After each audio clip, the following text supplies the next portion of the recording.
Ustaz, apa ada kekhususan bulan Rajab seperti amalan-amalan yang biasa banyak dilakukan oleh di bulan ini? Jawabannya, semua hadis-hadis yang berkaitan dengan keutamaan bulan Rajab, baik puasanya, baik solat malamnya, semua hadis-hadisnya adalah dhaif. Dan ini telah dijelaskan dan ditegaskan oleh Al-Imam Al-Hafidz Ibnu Hajar rahimahullahu taala dalam kitabnya Tabyinul Ajab bima warada fi syahri Rajab, tentang hadis-hadis yang berkaitan dengan bulan Rajab, dan hadis-hadisnya semuanya dhaif. Saya bacakan perkataan Al-Imam Ibnu Hajar dari mazhab Syafi'i. Beliau berkata, "Lam yarid fi fadli syahri Rajab wala fi siyamihi wala fi siyami syai'in minhu muayyanin wala fi qiyami lailatin makhsusatin fihi haditsun sahihun yaslulu lil hujjah." Tidak datang hadis yang sahih pun yang bisa dijadikan hujjah dalam bulan Rajab tentang keutamaan bulan Rajab, tentang keutamaan puasa di bulan Rajab, tentang puasa, tentang solat malam di bulan Rajab, tentang puasa tertentu, tentang solat tertentu, semua hadisnya apa? Dhaif. Kemudian beliau berkata, waqad sabaqani ilal jazm bidzalik al-Imam Abu Ismail Al-Harawi Al-Hafidz. Dan setelah mendahuluiku, bukan aku yang mengatakan ini pertama. Sebelumku sudah ada yang berkata demikian, yaitu Al-Imam Abu Ismail Al-Harawi Al-Hafidz. Dia juga mengatakan semua hadis yang berkaitan tentang bulan Rajab semuanya apa? Dhaif.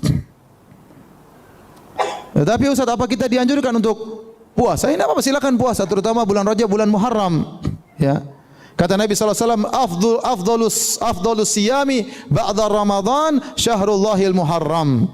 Sebaik-baik puasa setelah puasa di bulan Ramadan adalah puasa di bulan Muharram. Nah, bulan Muharram ini ada yang mengatakan maksudnya memang bulan Muharram, ada yang mengatakan Asyhurul Hurum, yaitu bulan-bulan haram. Dan bulan-bulan haram adalah Rajab, Dzulqa'dah, Dzulhijjah, Muharram. 4 bulan ini dianjurkan untuk apa? Berpuasa. Di antaranya bulan Rajab. Tetapi tidak ada barang siapa yang puasa di 5 hari pertama, 10 hari pertama, 2 hari pertama, pahalanya sing semuanya dhaif. Semuanya apa? Dhaif. Barang siapa yang solat di malam Jumat pertama disebut solat raghaib, ini juga hadisnya dhaif. Oleh karenanya Al-Imam Nawawi rahimahullah taala mengatakan salat di malam Jumat pertama setelah salat atau setelah salat maghrib atau setelah salat maghrib, antara maghrib dan isya di malam Jumat pertama di bulan Rajab, yang orang bilang dengan salat raghaib adalah bid'atun munkarah. Kata Al-Imam Nawawi, adalah bid'ah yang mungkar. Kenapa? Hadisnya enggak ada. Kita tidak boleh bikin syariat salat-salat sendiri. Tidak boleh. Ada orang pernah tanya sama saya, "Ustaz, apa hukum salat birrul walidain?" Saya bilang, "Apa salat birrul walidain?" Enggak ada. Yang ada salat duha ada, salat malam ada, salat taubat ada, tapi salat birrul walidain enggak ada.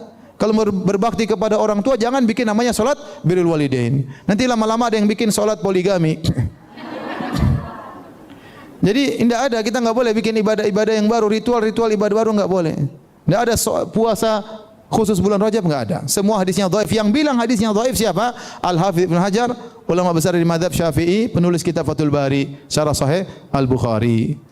Jadi ini pendapat yang benar. Nih pengin puasa silakan, tapi tidak ada puasa tertentu. Ya, wallahu alam bisawab. Bismillahirrahmanirrahim. Assalamualaikum warahmatullahi wabarakatuh. Alhamdulillah, wassalatu wassalamu ala Rasulillah. Apa saja amalan-amalan utama pada bulan Rajab? Hadis tentang amalan bulan Rajab itu sahih, tapi tidak ada menyebutkan amalan khusus. Wa minal hurumi fasum. Pada bulan-bulan haram berpuasalah engkau. Yang dimaksud dengan bulan haram itu Dzulqa'dah, Dzulhijjah, Muharram, Rajab. Jadi kalau ada orang katakan mana hadis bulan Rajab, tak ada. Yang ada itu umum. Wa minal hurumi fasum. Di bulan-bulan haram berpuasalah. Bulan Sya'ban, kalau bulan Sya'ban itu memang disebutkan Sya'ban. Nabi berpuasa paling banyak di antara 11 bulan selain Ramadan. Ramadan kita tak hitung. Di antara 11 bulan itu yang paling banyak puasa Nabi adalah di bulan Sya'ban. Level paling tinggi puasa. Kalau puasa tak sanggup, perbanyak solat-solat sunat. Solat-solat sunat tak sanggup, perbanyak baca Quran. Baca Quran tak sanggup, zikir. Ini ibadah badan, puasa sholat sunat, baca Quran, zikir. Adapun ibadah-ibadah harta, memperbanyak sedekah. Intinya perlakuan kita terhadap Rajab ini beda dengan bulan lain. Kalau sama bulan haram dengan bulan yang lain, tak ada bedanya. Minha arba'atun hurum, ada 4 bulan haram. Haram artinya mulia. Tanah haram, tanah mulia. Masjidil haram, masjid mulia. Bulan haram, bulan mulia. Kampung haram. Apa maknanya Pak Ustaz? Kalau diminum hilang kemuliaan, itu artinya. Zina haram, kalau berzina hilang kemuliaan. Itu kan. Haram diambil dari kata hurmatun, kehormatan, kemuliaan. Kalau dilanggar maka hilang kemuliaan. Itu kan. Kita pernah buat amalan baik, kemudian kita buat dosa, kemudian kita buat baik lagi. Apakah amalan yang pernah kita lakukan dulu diterima Allah Subhanahu wa taala atau dia hilang?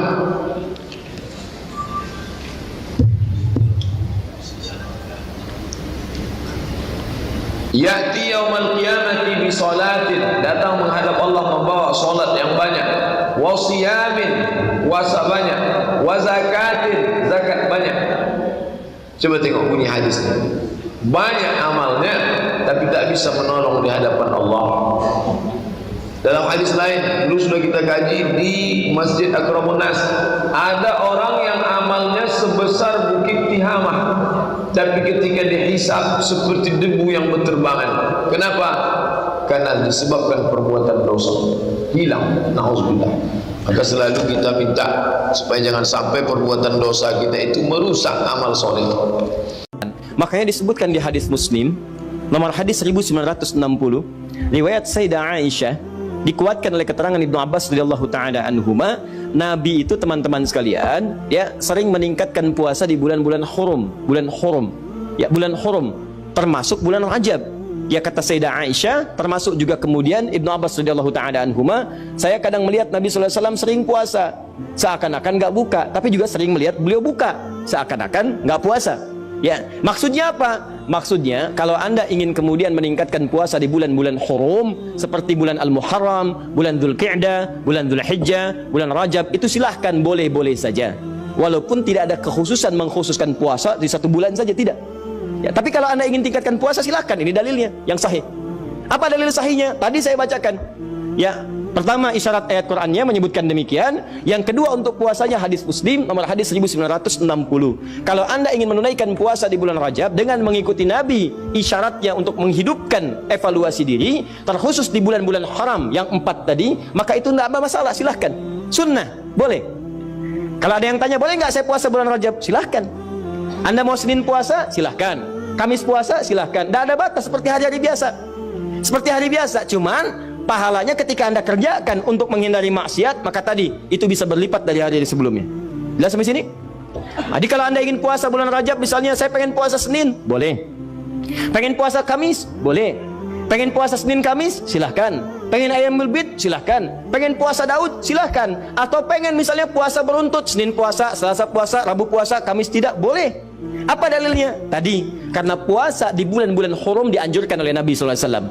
Bulan hurum ada 4, 1 Dzulqa'dah, 2 Dzulhijjah, 3 Al-Muharram, 4 Rajab. Paham? Tapi kalau ada kemudian yang menyampaikan kepada Anda, kalau Anda puasa di bulan Rajab akan mendapatkan pahala sekian, puasa di bulan Rajab mendapatkan surga, nanti di surganya ada sungai, namanya sungainya Sungai Rajab, ya kan? Puasa sehari di bulan Rajab maka Anda akan diampuni semua dosa, dibebaskan dari neraka. Kalau sudah bebas dari neraka, ngapain puasa Ramadan? Jelas? Jadi keutamaan puasa di bulan Rajab itu sebetulnya keutamaan umum yang disebutkan dalam dalil-dalil masuk dalam kategori puasa dan ibadah di bulan-bulan hurum, seperti keutamaan di 3 bulan yang lainnya.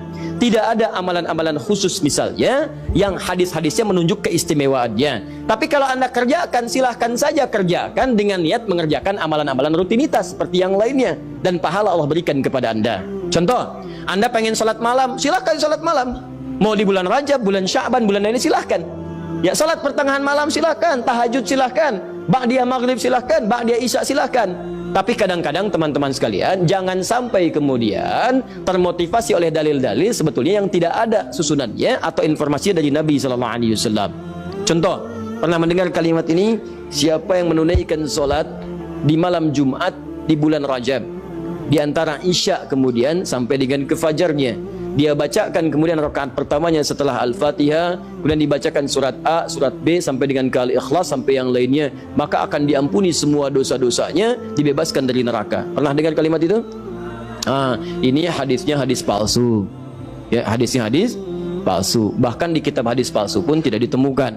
Ya, saking palsunya hadis ini, di kitab hadis palsu pun tidak ditemukan. Pernah dengar hadis ini? Inna fil jannati baban yuqalu Rajab. Di surga itu ada satu pintu, satu sungai. Nama sungainya Sungai Rajab. Siapa yang bisa puasa sehari di bulan Rajab, maka dia akan mendapatkan kenikmatan surga di situ dengan air minum dari Sungai Rajab. Pernah dengar?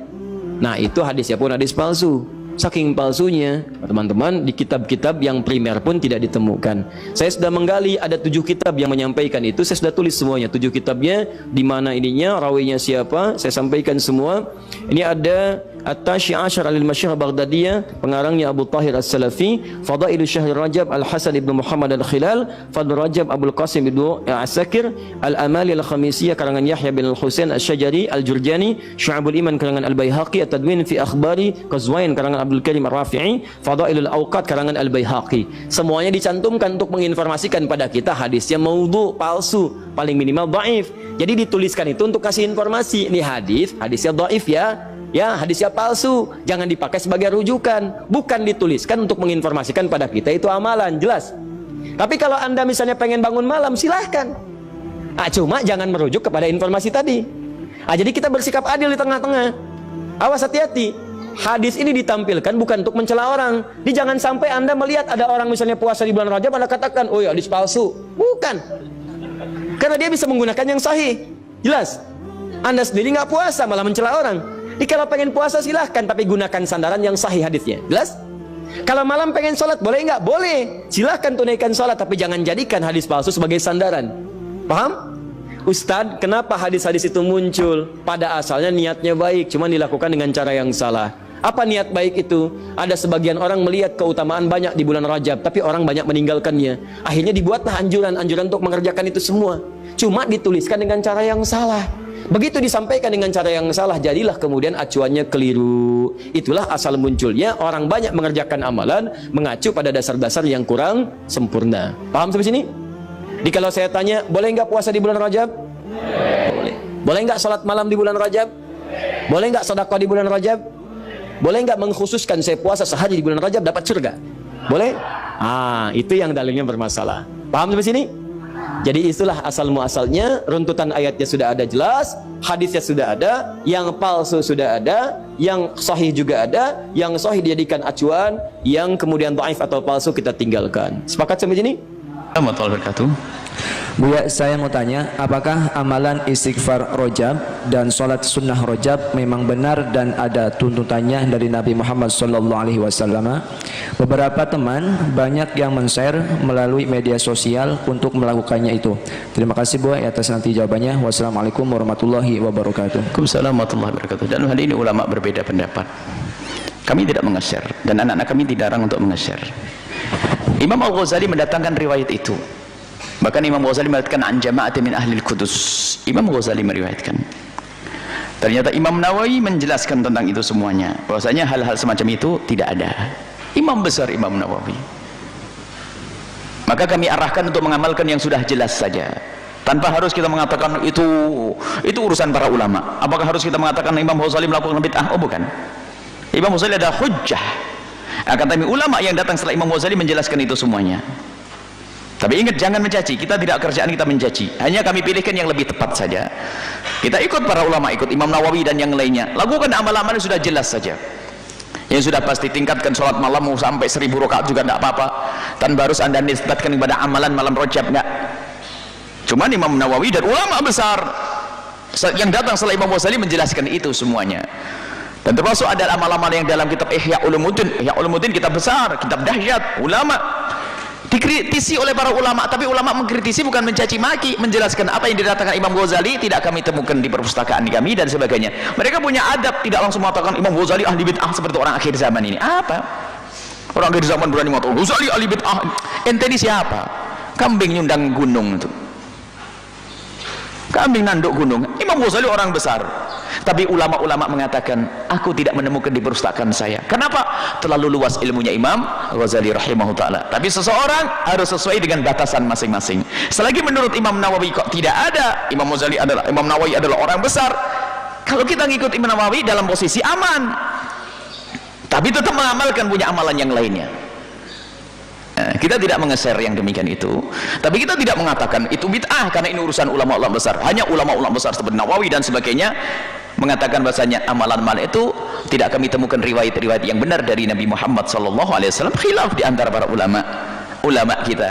Tapi mencaci maki bukan pekerjaan, tapi kita berhak untuk memilih dan hendaknya mengarahkan kepada sesuatu yang lebih jelas. Karena zamannya apa? Zamannya teman-teman bid'ah ini. Kalau kita tidak waspada, kita akan terjerumus nanti. Kita akan tidak waspada, nanti kita akan kerepotan. Sekarang Masya Allah, makanya dalam masalah amalan Rajab kita buat rambu-rambu. Sebab ada orang kutub ekstrim yang mengatakan amalan Rajab tidak ada, puasa Rajab adalah bid'ah. Ada hadisnya sahih, ada hadis sahih ya sudah kita sampaikan dari ada Utsman bin Hakim.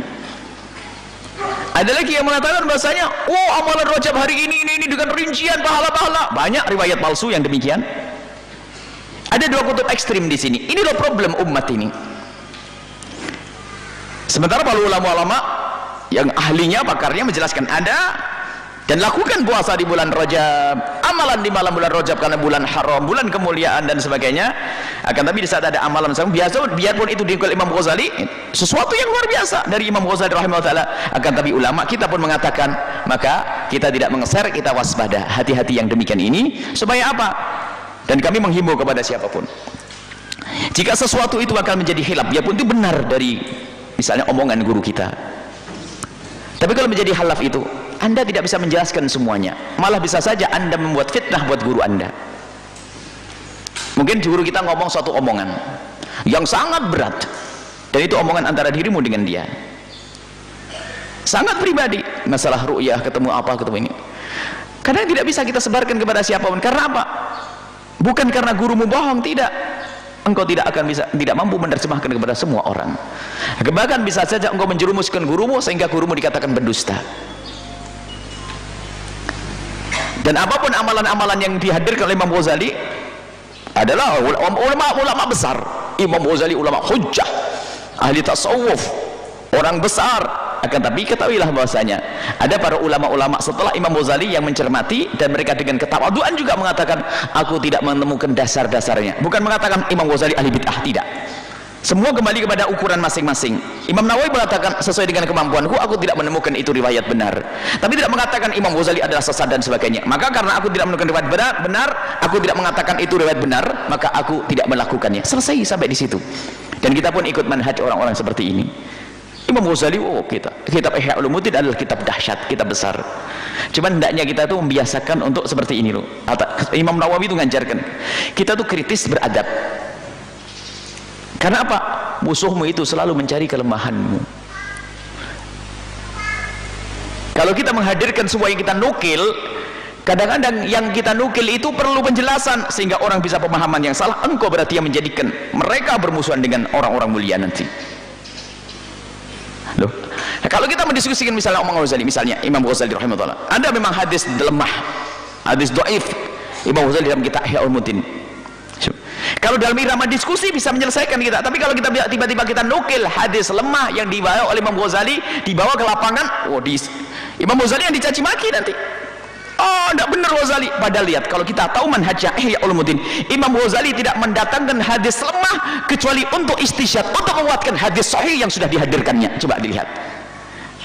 Jadi Imam Ghazali kalau mendatangkan satu ilmu masalah hadis Al-Quran, hadis sahih, perkataan ulama, nanti baru didatangkan hadis-hadis lemah ini untuk menguatkan hadis sahih yang sudah didatangkannya. Cuman kadang-kadang kita latah ngambil hadis lemah, kita keluarkan, akhirnya yang dicaci Imam Ghazali rahimahullah ta'ala. Berarti yang salah siapa? Kita telah menghadirkan dengan cara yang salah. Padahal Imam Ghazali itu waspada, hadis ini adalah tidak sampai derajat maudhu kata Imam Ghazali, tapi lemah biarpun lemah banget sesuai dengan hadis sahih. Berarti yang dijadikan sandaran adalah hadis sahihnya. Ini penceramah ngambil yang menarik, diambil yang bawah, hadis sahih yang tidak dibawa. Apa yang terjadi di lapangan? Hadis palsu atau hadis dhaif yang sangat parah diangkat, padahal tidak ada hadis lemah yang diangkat oleh Imam Ghazali kecuali untuk mengukuhkan, untuk menghantarkan pemahaman kita akan hadis sahih yang sudah disebutkan di awal bab. Ini harus hati-hati gini. Ini adalah pemahaman kajian ilmiah. Ini biasanya harus dihadirkan di antara para tulabul ilm.